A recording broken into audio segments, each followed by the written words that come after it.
Michigan judge to decide whether to drop charges against two accused. Lansing, Michigan.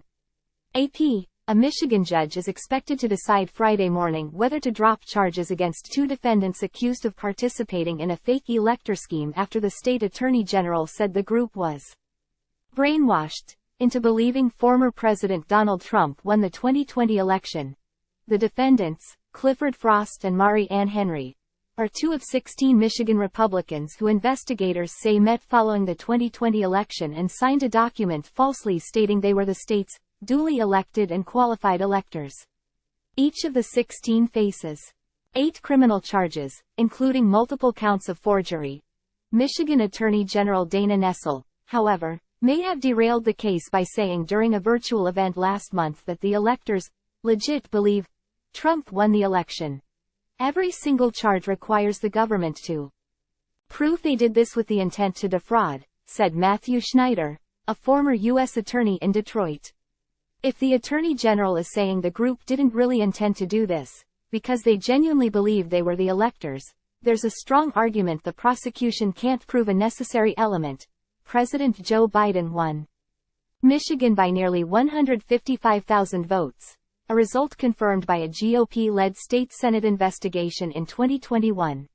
Michigan is one of 7 states where false electoral college certificates were submitted declaring Trump the winner despite the confirmation.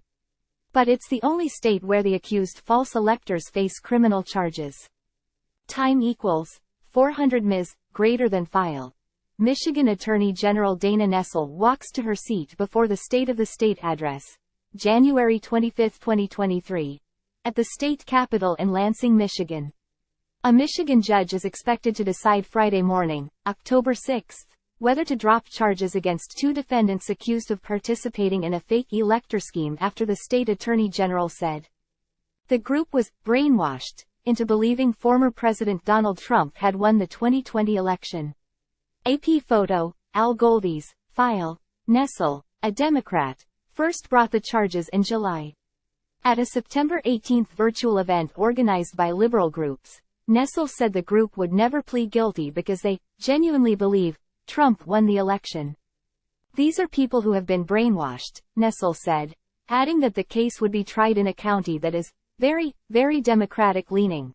In a motion to dismiss charges, Frost's attorney, Kevin Kajewski, argues Nessel's comments are an explicit and clear admission there was not a criminal intent behind the actions, which is required for all 8 of the charges.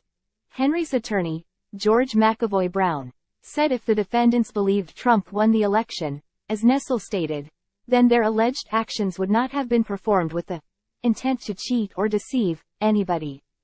Time equals 400 Ms. greater than Nessel's office did not respond to a request for comment from the Associated Press on Thursday. Another defendant, Amy Facinello, has claimed the charges stem from conduct that came at the direction of then-President Trump and other federal officers, according to a court filing.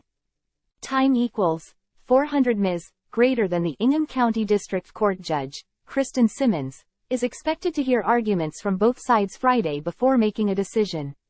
Simmons is overseeing the cases of the 16 defendants, who all have pleaded not guilty. Henry and several others, including former Michigan GOP co-chair Mich are scheduled to appear for a preliminary examination hearing on October 12.